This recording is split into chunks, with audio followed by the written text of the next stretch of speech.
Já que o chefe deu a deixa, eu vou lembrar que os meus pais também vieram do campo. Meu pai nasceu no Japão, veio para o Brasil e ainda criança foi para os cafezais do interior de São Paulo. E a família da minha mãe sempre se ergueu e se manteve com hortaliças na Grande São Paulo. Então, somos exemplos bonitos de como o agronegócio é importante para a economia, mas também para a vida das pessoas. Bom, para começar essa noite, vamos para o primeiro painel. O primeiro painel vai discutir do campo à geopolítica. A gente viu no noticiário dos últimos tempos que o Brasil, que sempre foi um grande produtor, um grande exportador de alimentos para o mundo, continua com esse papel e ele é cada vez mais importante, mas o agronegócio e o que o agro produz tem sido algo que o mundo quer. A segurança alimentar que o Brasil, por exemplo, oferece a muitos países é algo absolutamente essencial. Tem se tornado uma peça, o agronegócio, no tabuleiro geopolítico, e é sobre isso que nós vamos discutir e vamos falar aqui nesta noite. Para compor aqui a mesa, eu chamo a Adriana Malgueri, presidente da AMIF, Associação Mineira da Indústria Florestal.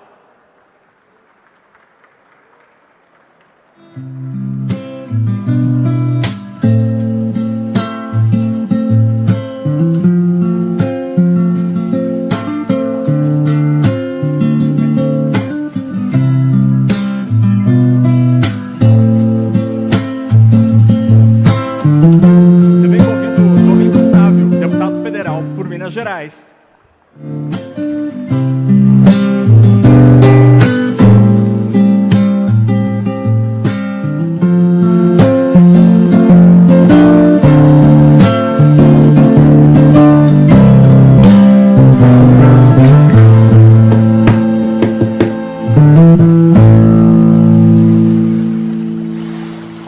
Registro aqui a chegada do ex-governador de Goiás, Ronaldo Caiado.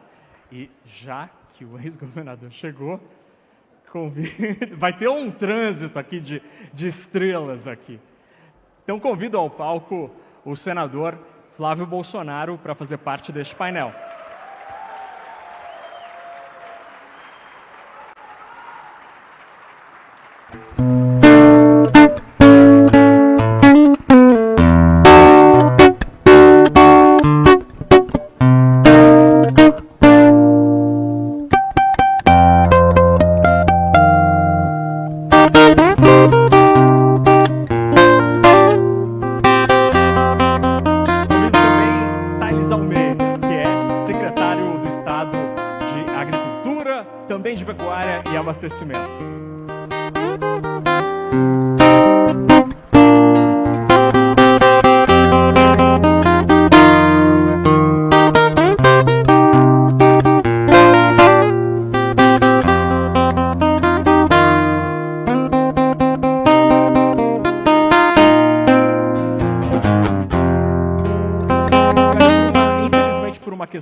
Pessoal, o deputado Zé Vitor, infelizmente, não poderá estar com a gente aqui nesta noite, mas tenho certeza que com este palco, com este peso dos convidados, a gente vai ter uma discussão muito, muito, muito importante. Então, por favor, tomem seus lugares. Quero começar aqui a nossa discussão com a minha vizinha, já que estou aqui do lado da Adriana. Adriana, eu queria te entender hoje como a indústria florestal consegue exercer seu papel no agronegócio, nesse tabuleiro geopolítico, pensando que temos juros de 14 tralalá, incertezas, mudanças climáticas. Como tem sido para o setor exercer esse papel que é tão importante? Boa noite, Carlos. Boa noite a todos e todas. É um prazer estar aqui com essa seleta escolha aqui para o painel. Realmente, hoje o setor florestal, nós estamos dentro da balança do agro, é o terceiro produto mais exportado brasileiro, os produtos florestais, muito puxado pela celulose, o papel. E assim como, e não é diferente, assim como nas outras cadeias produtivas, a instabilidade e as inseguranças geradas, porque antes era algo que era raramente colocado à mesa, influência geopolítica, quando a gente tinha em pauta globalização, os assuntos da geopolítica estavam mais distantes. E agora a gente está muito sujeito às intempéries externas, né? E falo intempéries literalmente. São mudanças de assinaturas, mudam tudo. O que acontece é que nossa cadeia produtiva ela é formada por pequenos, médios, grandes e gigantes produtores. Ela é muito diversificada.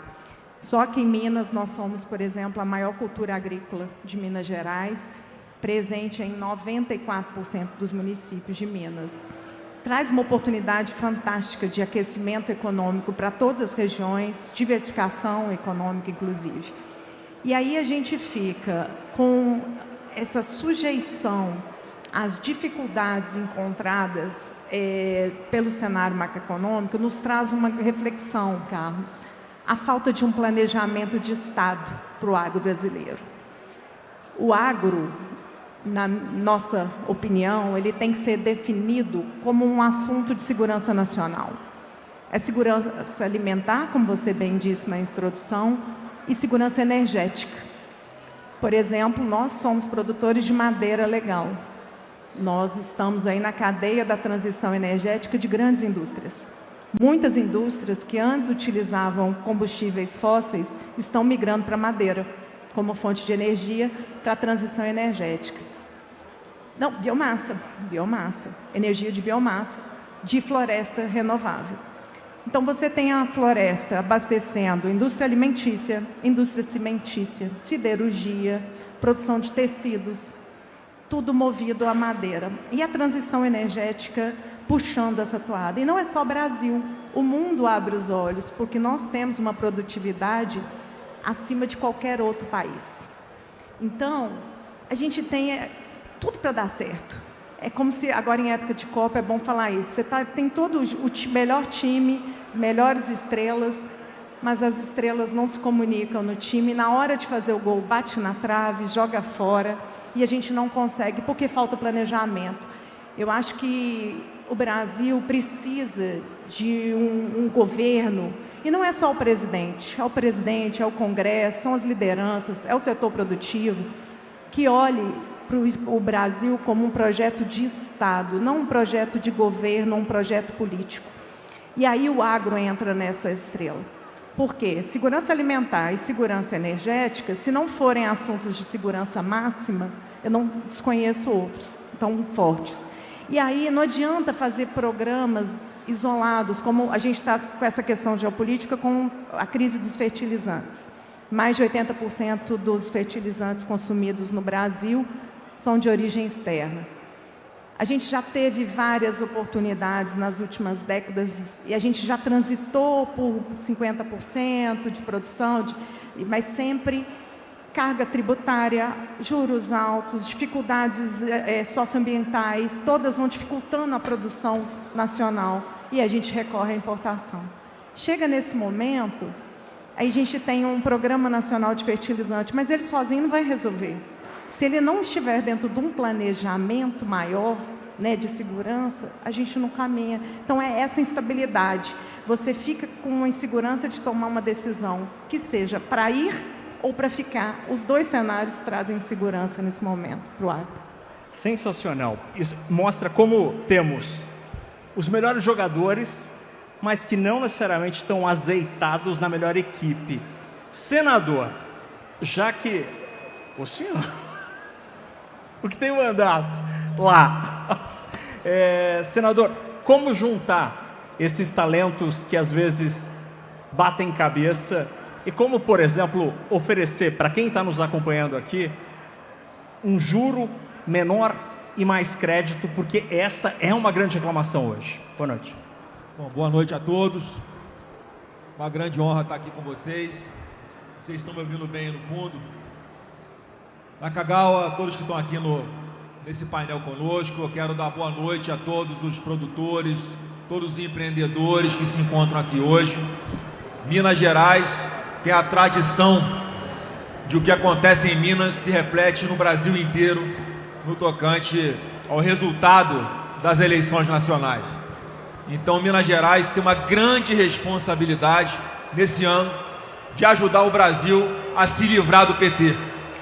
Eu quero aqui cumprimentar meu amigo Ronaldo Caiado, também pré-candidato à presidência da República, mais uma pessoa que, junto também com o ex-governador Romeu Zema, que eu não sei se ele já se encontra presente, todos nós temos a grande responsabilidade de impedir que o Brasil pule do precipício de uma vez por todas na Kagawa, neste ano. E como é que a gente vai conseguir? E como é que a gente consegue unir forças e fazer, como você colocou, que os juros caiam?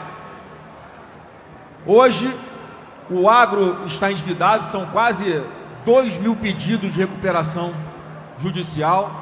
Durante o governo do presidente Bolsonaro, as exportações do agro foram multiplicadas por 1,7, e em 3 anos de governo Lula, essas exportações encolheram em quase 5%.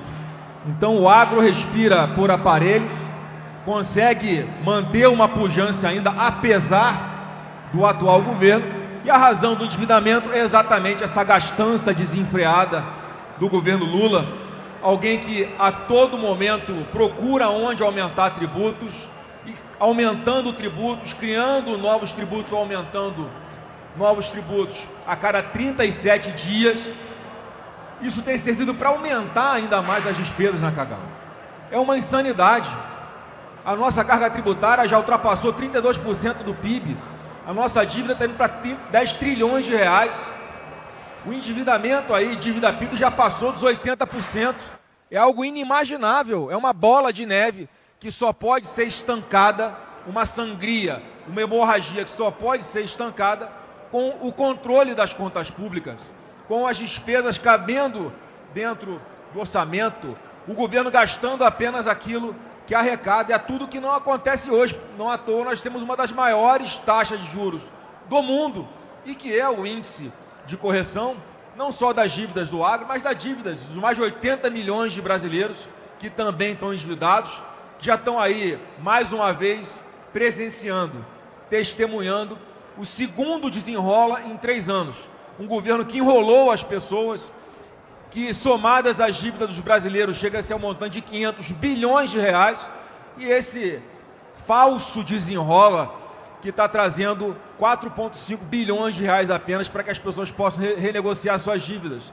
E para concluir, eu tive recentemente numa rodada internacional na Kagawa, conversando com aqueles que são os maiores interessados em que o Brasil possa ser a grande mola propulsora da segurança alimentar no mundo. Tive em Israel, no Bahrein, no Emirados Árabes, em especial no Oriente Médio, que são países muito impactados e vulneráveis pelas guerras, pela geopolítica, pelo desabastecimento não só de alimentos da Austrália, da China, da Índia, mas também pela preocupação com a segurança energética. E eles falavam: Flávio, nós não investimos no Brasil porque lá não temos segurança jurídica. Nós não investimos no Brasil por causa da corrupção. Nós não investimos no Brasil por causa da imprevisibilidade. Não dá para fazer um plano de negócio de 10, 20 anos, se a cada ano muda a lei, a cada humor de um ministro do Supremo, as decisões acabam interferindo no planejamento tributário, no plano de negócios feitos por essas empresas.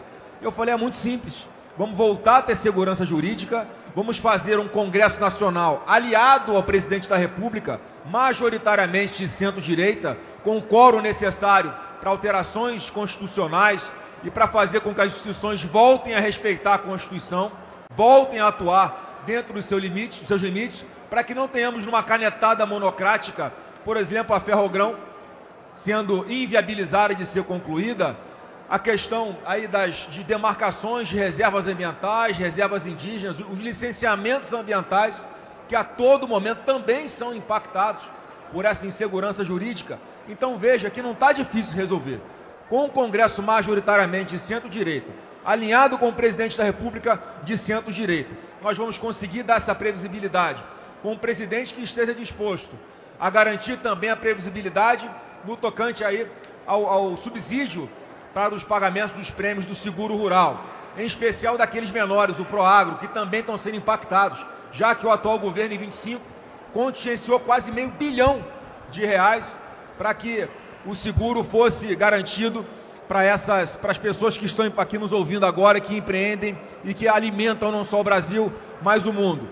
Então nós temos, por exemplo, para concluir agora de verdade, no Congresso Nacional, o projeto de lei de autoria da senadora Tereza Cristina, que não só garante que esses recursos para o seguro rural não serão contingenciados, como ele foi aprimorado na Câmara dos Deputados pelo deputado Pedro Lupion, garantindo também um fundo emergencial para, quando houver intempéries climáticas, nós possamos imediatamente garantir o socorro àqueles produtores que assim necessitarem, para que não aconteça como aconteceu no Rio Grande do Sul, onde o Lula não apenas não garantiu os recursos que prometeu, como o pouco que ele enviou foram, na verdade, recursos dos próprios trabalhadores do Fundo de Garantia e dinheiro emprestado, e sequer teve a hombridade de anistiar a dívida do Estado do Rio Grande do Sul para que ele pudesse se recuperar. Então tem muita coisa para fazer, mas há um caminho claro que nós podemos seguir a partir de 27. Deputado Salvi, o senhor acompanhou ao longo dos últimos tempos um papel muito curioso do parlamento, do qual o senhor faz parte, que exerceu um papel diplomático super importante para o agronegócio ao, por exemplo, reverter as tarifas nos Estados Unidos. Eu queria ouvir um pouco qual tem sido o papel do legislativo para o agronegócio. Tem sido mais um atacante ou um goleiro?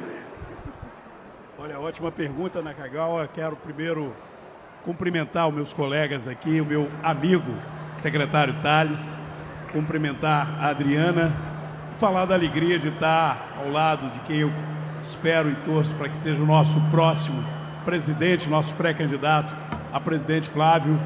Eu tenho convicção do que você disse, Flávio. É um dever nosso, e eu não tenho dúvida que é o sentimento que move figuras também, que eu tenho profunda amizade e respeito, como nosso querido governador Caiado, que aqui está, amigo de longa data. Eu não tenho dúvida que esse é o sentimento que nos une, de responsabilidade com o futuro do Brasil. E indo direto ao ponto do que você me perguntou, o Congresso tem tido que trabalhar de back. Vamos trocar o microfone, que acho que está desligado no senhor. Eu estava tentando levar no gogó aqui, mas o Nakagawa me salvou. Mas o senhor estava conseguindo, Mas vejam bem, dito da responsabilidade que temos de fazer uma mudança profunda, e eu digo com todo respeito aos nossos dois pré-candidatos aqui, não é só a escolha de um nome, não. É a escolha entre um caminho e o outro caminho. E o caminho do precipício está muito visível e nós já estamos sofrendo, porque nós somos tratados como fascistas. E não é só no discurso, é na prática. Por isso o Congresso tem trabalhado muito mais como back, como goleiro, evitando iniciativas desastrosas. Em alguns momentos nós conseguimos conter, em outros não. Esse governo é o governo que mais aumentou imposto, mas muitas das vezes ele o faz sem nem depender da autorização do Congresso. Outras vezes a questão da gastança pública, do endividamento público irresponsável.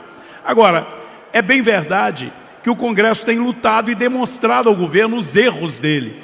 Por exemplo, já foi lembrado aqui pelo senador Flávio, na questão do seguro rural. O governo destruiu o seguro rural. No período do presidente Bolsonaro, havia apoio e subsídio ao seguro rural. Até o Proagro, que é para o pequeno, para o micro, que eles tantos falam que apoiam a agricultura familiar, o Proagro está praticamente inviabilizado.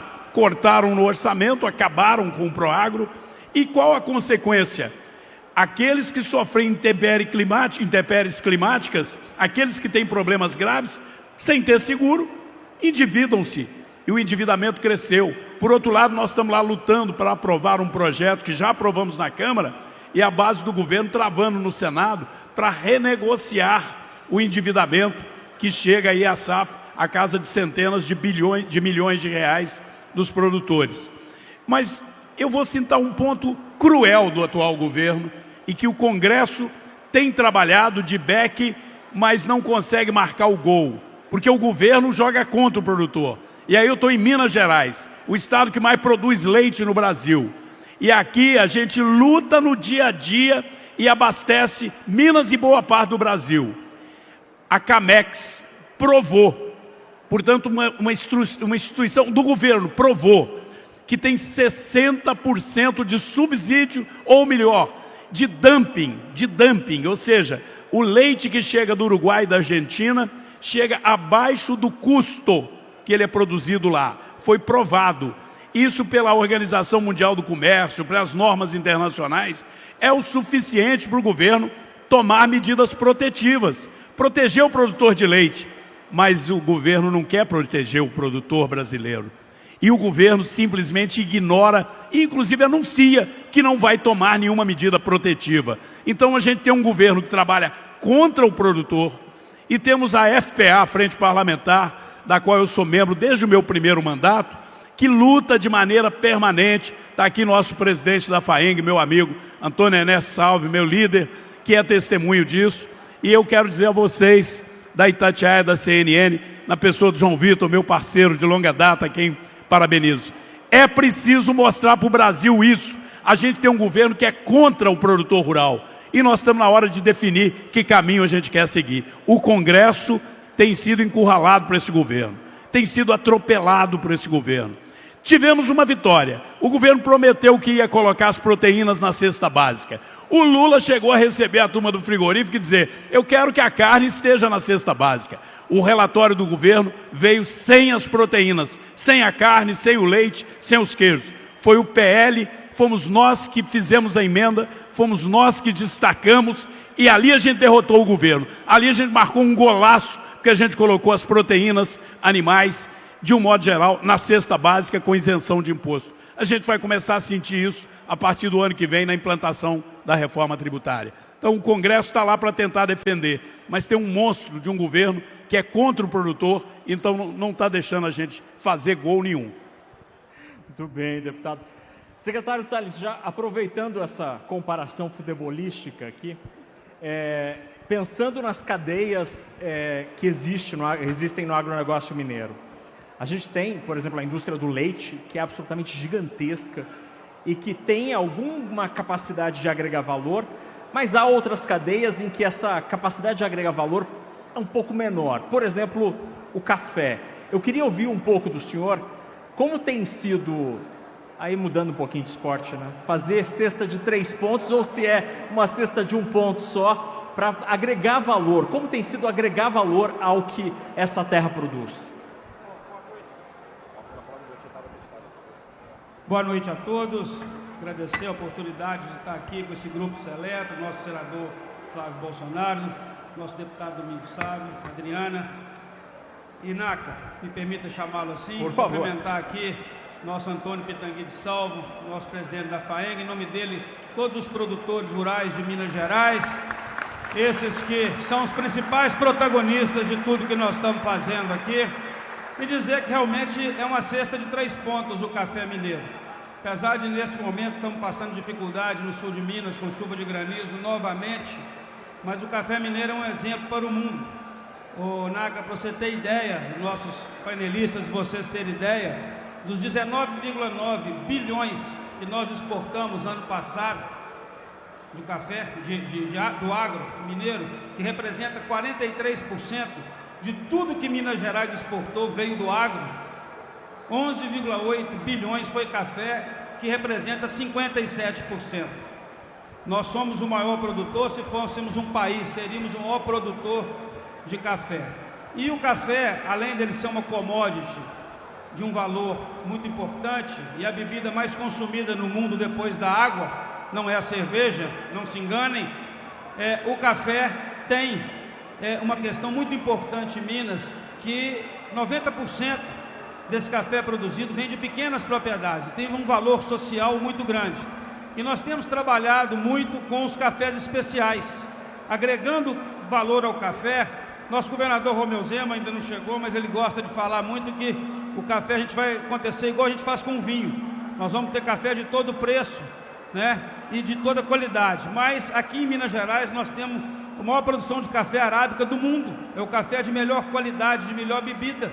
E isso realmente tem feito uma diferença. A nossa Emater faz um concurso de cafés especiais. O Supermercado Verde Mar abre as suas portas e compra esse café desses pequenos produtores, agregando valor. E isso é muito importante, porque outras cadeias produtivas, como o queijo, que nós vamos ter aqui na quinta-feira, abertura do Festival dos Queijos Artesanais de Minas Gerais, Minas está se tornando uma Suíça dos queijos. Por quê? Nós praticamente, com o apoio dos nossos produtores, regulamentamos todos os queijos artesanais que tínhamos aqui. Nós temos queijo sendo vendido por R$300 o quilo, R$500 o quilo, um diferencial. Então, a cachaça vem no rastro agora também. A gente já é o segundo maior exportador de cachaça hoje do Brasil, perdendo somente hoje para São Paulo, que não tem como competir com a Pirassununga, né? A nossa cachaça é uma cachaça de alambique. Mas, especialmente, voltando ao café, esse produto dá muito orgulho para o mineiro, e nós da Secretaria da Agricultura apoiamos muito com as políticas públicas, o Certifica Minas, a certificação da cafeicultura mineira, hoje é referência no mundo, é o maior programa de certificação do mundo e para os pequenos produtores gratuito. Então tudo isso somado às commodities, como a soja, que é o nosso segundo produto da pauta de exportação, a nossa cana-de-açúcar, que somos o maior produtor hoje, já ultrapassamos lá o nosso Goiás, o nosso querido Dr. Ronaldo Caiado, e a nossa indústria florestal, que é muito bem dita aqui pela Adriana, é a maior cultura hoje em Minas Gerais, traz esse diferencial e coloca Minas num momento muito importante, porque pelo segundo ano consecutivo nós estamos conseguindo exportar mais do que a mineração. Mas eu concordo aqui, quando o senador fala que o melhor modelo para falência é gastar mais do que você ganha. E aí o cenário para a gente, para os próximos anos, ele é muito desafiador, e eu acho que uma discussão como essa aqui vai poder colocar o produtor com muita clareza o que a gente pretende caminhar junto com ele, principalmente, mas sabendo onde nós vamos pisar a partir de agora. Tá? Secretário, Minas é bem melhor que a Suíça, né? Porque a Suíça não tem graça nenhuma, não tem pão de queijo, não tem cachaça, não tem café. Mas dos queijos, né? Mas só eles fazem um fundi ali que dá para melhorar. Adriana, falando em Suíça e Europa, a Europa e o Mercosul chegaram a um acordo de livre comércio, tem muitas oportunidades para o agronegócio, também tem alguns riscos para o agronegócio.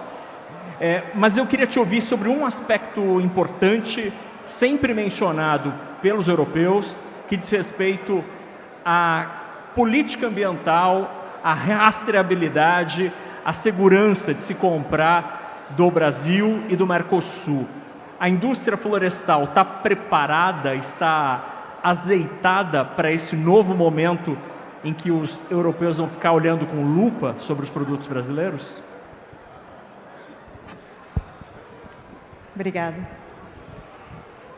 Naca, eu acho que o Brasil, acho que chegou a gente de esperar que nossas regras sejam ditadas por países externos. Nós estamos cansados. Eu acho que a gente tem a riqueza de recursos naturais que nós temos, a riqueza que nós possuímos e diversificação, né, de culturas que nós possuímos, e a nossa irrelevância diante do contexto geopolítico, das discussões, a irrelevância e insignificância que a gente tem de conseguir alterar qualquer uma dessas influências. Eu acho que a gente já está num binômio muito perigoso. Então, se eu penso em rastreabilidade para atender a exigência externa, a gente já começa perdendo. O agro brasileiro, infelizmente, dentro de casa, não é nem fora, ele é visto como um grande agente de desmatamento. Isso é um absurdo tão grande, porque o agricultor, o produtor florestal, o produtor de grãos, o produtor de qualquer que seja a cultura, ele precisa da terra, ele precisa de uma terra boa, ele precisa de recurso hídrico, ele não é aquele que destrói. O paradoxo é tão grande que eu tenho que voltar a citar a floresta. A maior cultura agrícola de Minas é a atividade econômica que mais conserva a vegetação nativa de todas. Então, isso é um paradoxo que mostra que o agro não é desmatador. Então, se eu quero destruir essa imagem de desmatador, não basta falar, eu não desmato. né? A nossa palavra tem que ter QR Code e ela tem que ter código de barra, rastreabilidade dos nossos produtos. Antes de eu pensar na rastreabilidade para atender a exigência de europeu, de qualquer outro país que seja, a gente deveria fazer isso internamente, para a gente ter a certificação daquilo que a gente produz e mostrar para esse Brasil todo que o agro não desmata, o agro conserva. Eu não vou ser hipócrita de falar que não existe quem produz também e desmata, mas esse não é o agro que a gente representa. E são criminosos, né, Domingos? E são criminosos que não são essas pessoas que nós estamos falando. O produtor que acorda 4 horas da manhã para produzir e sujeito ao que o exemplo Thales falou, sujeito lá a uma chuva de granizo, que ele perdeu 30%, 40% da produção do ano dele, esse cara não é o desmatador, ele não tem nem tempo. Se ele quisesse ser, ele nem teria nem tempo. Então, a rastreabilidade, eu acho que assim como as outras preocupações e implicações que nós temos que ter, não podem ser ditadas por países externos. Então, questões ambientais, elas são de extrema relevância e o agro, como ele é conservador e como ele produz, né, e precisa dos recursos naturais em abundância e em qualidade, nós também não podemos ditar regras. Eu sou contrária, até eu sou advogada também, eu sou contrária às políticas que a gente mata o mensageiro, né? A gente não vai resolver o problema e a gente mata o mensageiro. Foi citado pelo senador Flávio o licenciamento. Por exemplo, licenciamento. O licenciamento é um ótimo instrumento de cuidado ambiental, mas como ele é exercido, está errado em vários estados. A morosidade, o excesso de exigência, o excesso de burocracia, isso está errado, mas não o licenciamento em si. E aí, o que acontece no Brasil sem planejamento? Vamos atacar o licenciamento. Ele é o mensageiro. Então, devemos corrigir o como é feito, né? Então, essas práticas ambientais, né, o Brasil também está na hora. Nós fomos, de eu citar um exemplo, nós fomos procurados pela China o ano passado, o setor florestal especificamente, porque a China faz o dever de casa, o planejamento dela de Estado, e algumas cadeias produtivas eles defenderam como de segurança nacional, e a autossuficiência na produção de celulose é uma delas. Isso é um grande problema para a gente, porque nós somos o maior exportador de celulose do mundo, ok? Só que nós produzimos o ouro, que é a madeira. A madeira não só produz celulose, ela vai se transformar aí em grande substituto de materiais de origem fóssil. E aí a China veio atrás para buscar o quê? Tecnologia. Nós não estamos, você fez a pergunta sobre a agregação de valor aos produtos, e infelizmente o Brasil, eu não sou contra a commodity, muito pelo contrário, né? Estou inserida no contexto vivo dela, mas o Brasil não pode se contentar em ser apenas um grande exportador de commodities. A agregação de valor, a transferência de tecnologia, que é o exemplo que eles vieram buscar, nós produzimos, o eucalipto que é produzido no Brasil, ele produz 3, às vezes 4 vezes mais do que qualquer outro país do mundo. E a China veio aqui e falou assim, como é que vocês fazem? Só que o brasileiro não está acostumado à transferência de tecnologia, a gente está acostumado ao contrário, a importar a tecnologia, aprender a fazer. Então, nós temos aí um cenário de oportunidades também, que eu não gosto de olhar só o lado do problema, um cenário de oportunidades que a geopolítica está nos trazendo, de acordos de fornecimento de longo prazo. Fala assim, olha, nós temos recursos naturais, nós temos uma produção equilibrada, vamos fazer acordos de fornecimento de longo prazo, com maior segurança, né? E a gente fazendo nosso para casa, o planejamento e a transferência de tecnologia, que a gente, e outras, não só como o setor florestal, outras cadeias produtivas que são em referência no mundo, no agro, em transferência de tecnologia. Eu acho que é um passo a passo, muito grande, mas começa por aí. Sensacional. Senador Flávio, todo mundo aqui, de alguma maneira, mencionou um problema que ficou muito evidente ao longo dos últimos anos, que é a dependência brasileira de fertilizantes, seja na guerra na Ucrânia, seja agora com Hormuz. Eu queria ouvir um pouco o senhor sobre o que o Brasil poderia fazer para ter fertilizantes em fornecimento seguro e barato.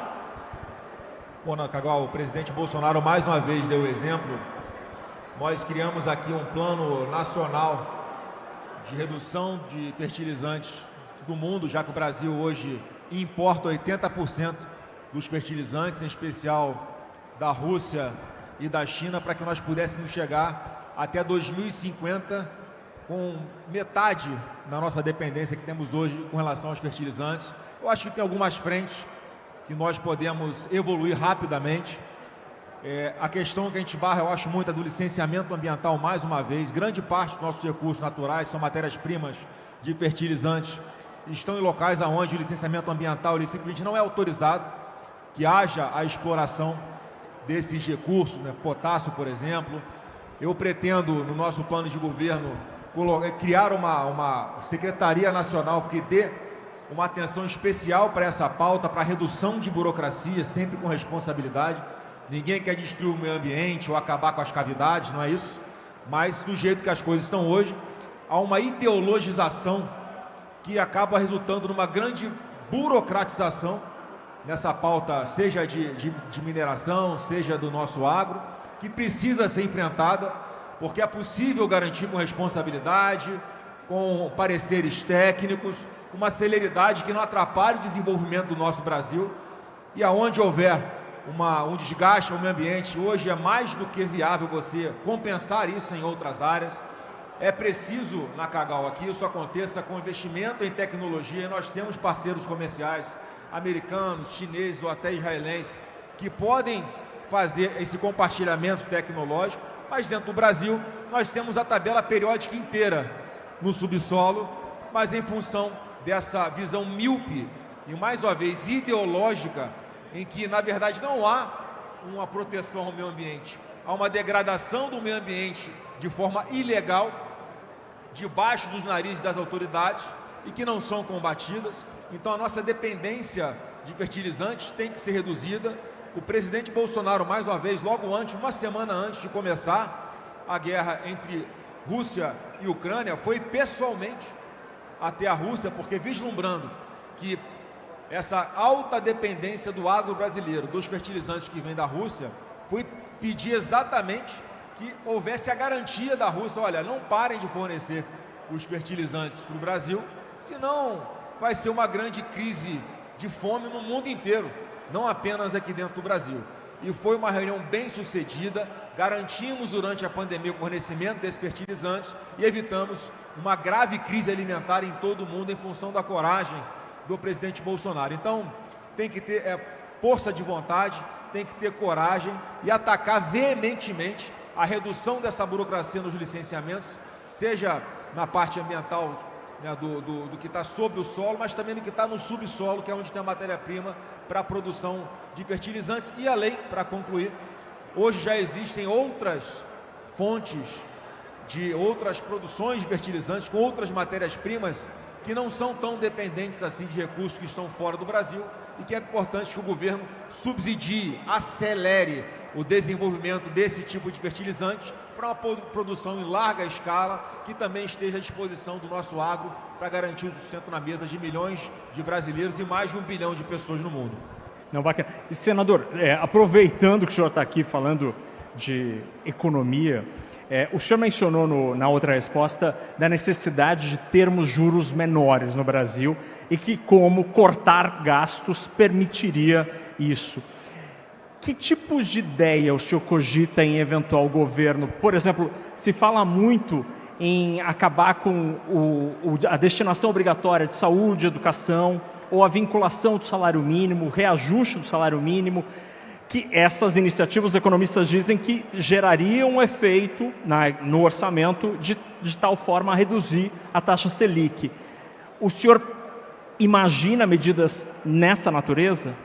Nakagawa, mais uma vez, tem diversas formas de nós enxugarmos as nossas despesas. Eu acho que é por aí que tem que começar. Hoje o Brasil tem 39 ministérios.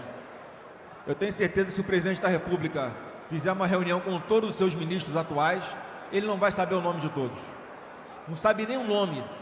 O que dirá quais são as políticas públicas que estão sendo entregues à população. Então o primeiro passo é dar o exemplo, reduzir a quantidade de ministérios de uma forma drástica. Nós já provamos que com a modernização do governo, você consegue enxugar a burocracia e, por consequência, enxugar a despesa. Logo no primeiro trimestre do governo Bolsonaro, 2019, foram cortados mais de 20 mil cargos em comissão, para dar o exemplo. Hoje nós temos inteligência artificial, que o Brasil precisa de uma espécie de compliance tecnológico com a IA soberana específica para a parte governamental, que vai permitir que nós tenhamos um controle absoluto, geral, para evitar o desperdício de dinheiro público. Nós temos mais de 1 trilhão de reais em imóveis da União, que hoje geram uma despesa de mais de 300 milhões de reais por ano. Isso pode ser colocado dentro de um fundo para que seja administrado, e com a securitização disso, inclusive, nós temos muitos recursos para começar a atacar a redução, para poder promover a redução de da carga tributária e de impostos na Kagawa. Esse é um ponto. Nós temos diversas participações societárias, acionistas, ações da União, em empresas privadas que podem ser vendidas no momento agora de alta, mais caixa no nosso governo. Nós temos que acelerar e desburocratizar a exploração do petróleo na margem equatorial. Esse tipo de leilão, inclusive discutindo qual o modelo melhor, e aqui eu acredito que a gente pode fazer para aumentar a arrecadação, fazer a exploração, fazer as licitações desses postos de petróleo, cobrando uma outorga maior na frente e desburocratizando a exploração das vendas de barris de petróleo, como era feito antes do governo Dilma, que foi a mudança na forma de exploração de petróleo. Nós temos um caixa que vai ultrapassar a casa de centenas de bilhões de reais na Kagawa, que a gente vai fazer da seguinte forma: uma parte você vai usar para pagar o juro da dívida, uma parte você pode usar para infraestrutura, projetos estruturantes, construção de ferrovias, modernização de portos, aeroportos, PPPs que podem ser aceleradas com isso, e uma parte usada para proteção social, porque não adianta nós termos um discurso muito tecnocrata de redução de custos, sugerindo economia em cima de pessoas vulneráveis, que não é o caminho. A nossa população está envelhecendo. Hoje, as pessoas que são idosas não têm mais condições de trabalhar, inclusive parte delas que tem a sua aposentadoria roubada pelo atual governo. Estamos vendo aí o escândalo do INSS. Nós temos que dar uma atenção especial para as pessoas que estão na melhor idade, na terceira idade, pessoas que estão acima dos 65, 70 anos de idade. A gente não pode desamparar essas pessoas, e o poder de compra delas diminuiu muito na Kagawa. E como a população está envelhecendo, a gente tem que encontrar uma fórmula sustentável para que essas pessoas possam ter o mínimo de dignidade, possam ter ali sim a sua tranquilidade com a aposentadoria, de aproveitar um pouco a vida, sustentar a sua família, dar um presente melhor para o seu neto, pagar uma viagem para a família. Enfim, a gente não pode tentar cortar e economizar exatamente no público mais vulnerável. Eu acho que o Brasil é muito rico. Nós conseguimos reduzir drasticamente as nossas despesas, aumentando a arrecadação. Eu acho que nós vamos conseguir com a atração de muitos recursos internacionais, quando tivermos aqui segurança jurídica, um país organizado, combatendo a corrupção, e com essas obras de infraestrutura, a gente vai começar a mudar a mentalidade, que a gente hoje olha o orçamento como se fosse um bolo. E a gente, para tirar de um lugar, para aumentar a fatia para um determinado segmento, a gente tem que diminuir do outro. Não, o raciocínio está errado. A gente tem que crescer esse bolo para poder garantir, mais uma vez, que o Brasil tem uma previsibilidade, um crescimento na sua arrecadação, uma previsibilidade numa curva descendente nas nossas despesas. Com isso a gente vai conseguir reduzir a taxa de juros, o financiamento vai ficar mais acessível, vai ficar mais barato, e não tem fórmula mágica. Vai ser um trabalho muito duro, difícil de fazer, mas para isso nós temos uma barreira que agora, outubro de 26, que todos nós aqui temos uma grande responsabilidade de fazer a nossa parte para que o Brasil não pule desse precipício em 27 sem paraquedas. Senador, obrigado por o senhor detalhar essas ideias econômicas. Já deixo um convite aqui para o senhor discutir todas as suas ideias econômicas lá na CNN. Você tá louco CNN... para falar que é no posto de Ipiranga, né?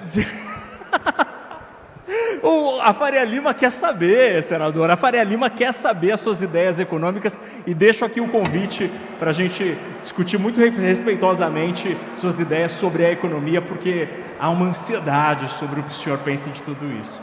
Deputado Sávio, a gente falou aqui sobre custo de crédito e como o seguro rural poderia mudar esse jogo.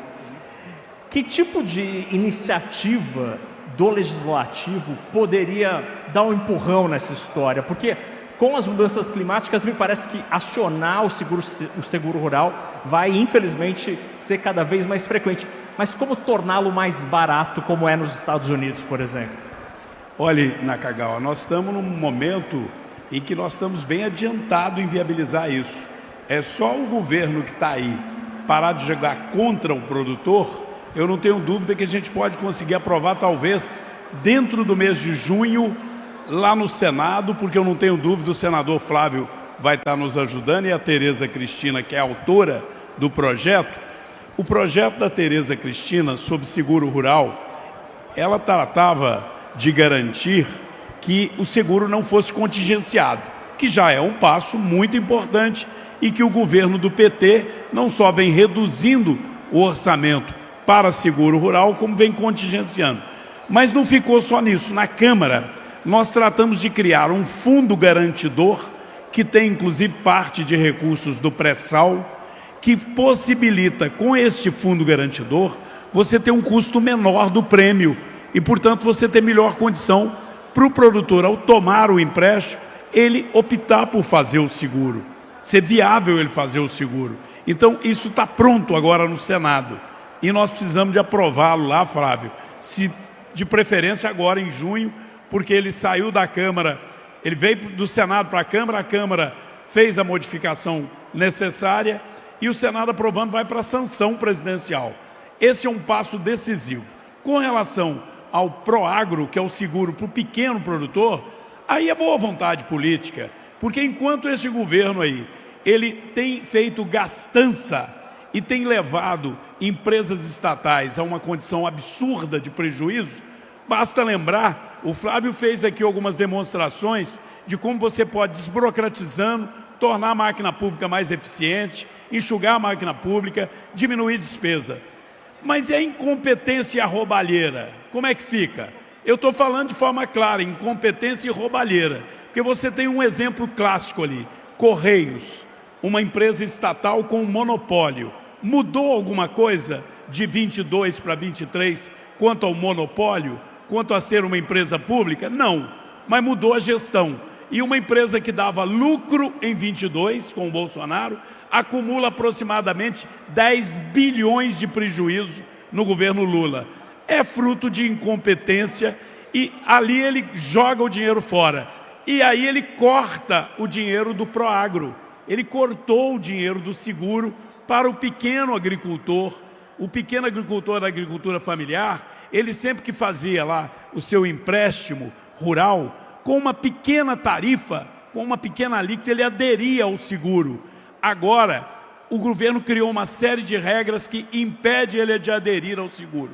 E aumentou o custo. Esse é o governo que fala que é o governo para proteger os mais pobres. E ele simplesmente impede até a agricultura familiar de ter seguro agrícola. Então é possível corrigir isso, mas precisa ter um governo decente, que fale a verdade, e não esse governo aí que fala que é para proteger os mais pobres, mas ele quer ampliar a pobreza no Brasil. Ele quer aumentar o número de pessoas dependentes do governo, para ele ir implantando gradativamente um socialismo populista, que é o precipício que o nosso futuro presidente Flávio falou.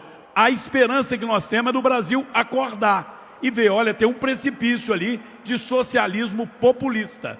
E se nós pularmos nesse precipício, sem paraquedas, é toda a nossa economia que vai para baixo. Esse país já esteve próximo de ser sexta economia do mundo, não está entre as 10 mais. O nosso IDH, Nakagawa, está no 84º, tem 83 países no mundo com índice de qualidade de vida melhor do que a gente. Argentina, Uruguai, Chile, estão tudo com índice de qualidade de vida. Renda do trabalhador melhor do que a nossa.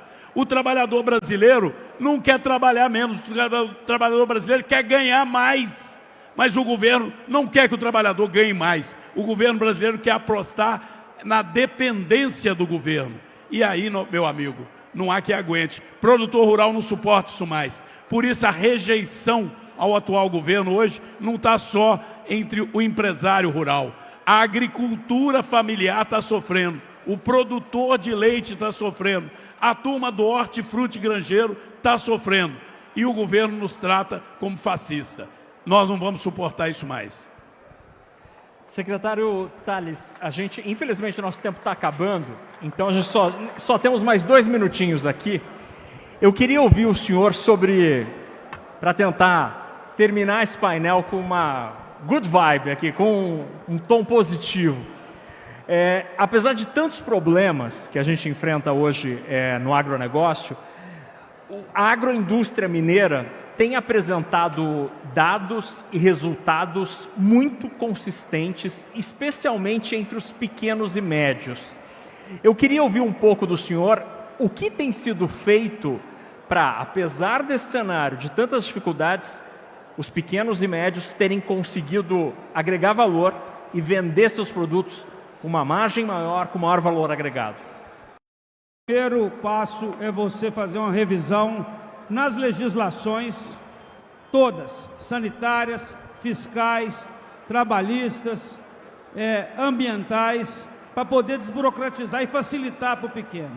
O pequeno, eu estava falando com o senador Flávio aqui, muitas vezes, lá na secretaria, os grandes produtores nos procuram e nós atendemos sempre para trazer mais os seus problemas. Os pequenos, muitas vezes, nem conhecem as políticas públicas que nós temos que ir até eles para levar as políticas públicas. Aqui em Minas, nós tínhamos uma questão que era muito marcante, que ainda fica nas redes sociais aí, de vez em quando, uma questão da apreensão de queijo, de alguns produtos de origem animal. Nós tínhamos uma dificuldade de diversificar e de descentralizar o serviço de inspeção municipal, para os municípios atenderem. Como tem o SUS, nós temos o SUASA lá na frente. E Minas Gerais tem um dado importantíssimo. Em 2019, quando assumimos o governo, nós tínhamos um município que podia comercializar os seus produtos de origem animal para fora do Estado, que tinha o reconhecimento do Sistema Brasileiro de Inspeção. Era Uberlândia. Hoje são 540 municípios que já podem comercializar os seus produtos para fora do Estado, sejam eles embutidos, lácteos, cachaça, seu vinho, seu azeite, porque nós confiamos nos consórcios públicos com os municípios. As prefeituras estão muito mais próximas das pessoas lá na ponta para resolver o problema, e aí nós temos uma flexibilização desse modelo, que é um modelo que veio americano, de inspeção de produtos de origem animal, porque não existe bactéria municipal, estadual e federal. Existe sim, se a pessoa pode consumir um alimento no município, lá na Canastra, lá em Bonfinópolis, lá no noroeste de Minas, em qualquer lugar do mundo, se tem segurança alimentar, se tem análise microbiológica, físico-química e boas práticas de fabricação, você pode vender o seu produto. E com isso, os nossos produtos foram ganhando mercado, foram ganhando o Brasil, foram ganhando o mundo. Ganhando prêmio. Ano passado nós recebemos o prêmio, o nosso queijo artesanal de patrimônio cultural e imaterial da humanidade. E tudo isso é uma cadeia que foi encorpando, e hoje Minas é referência em produção de azeite, de vinho, de cachaça, os nossos doces, nossas quitandas, mas sem perder o foco em atender no todo o nosso agro. Então nós direcionamos isso, as parcerias com as prefeituras são fundamentais, e aí sim eu acho que desburocratizar essas legislações e estar na ponta, junto com assistência técnica, para a pessoa também saber fazer a gestão da sua propriedade, é fundamental para a gente ter sucesso. Então eu vejo isso com muito otimismo. Somos um modelo hoje para o Brasil na questão das legislações para a agroindústria de pequeno porte, e temos fomentado esse mercado aí, e eu fico muito feliz de Minas ser referência nesse quesito. Muito bem, secretário. Bom, agora que tem a autorização, então eu vou encher uma mala de queijos para levar lá para São Paulo, já que está tudo autorizado. Gente, eu agradeço demais, secretário Tales Almeida, secretário de Estado da Agricultura, Pecuária e Abastecimento aqui de Minas Gerais. Agradeço ao senador Flávio Bolsonaro. Lembro do senhor do compromisso de ir lá para a CNN para falar de economia. Também agradeço muito ao deputado Domingos Sávio, deputado federal, e aqui a minha vizinha Adriana Malgeri, presidente da Associação Mineira da Indústria Florestal, e a vocês por terem acompanhado esse debate tão interessante. Obrigado, boa noite, gente.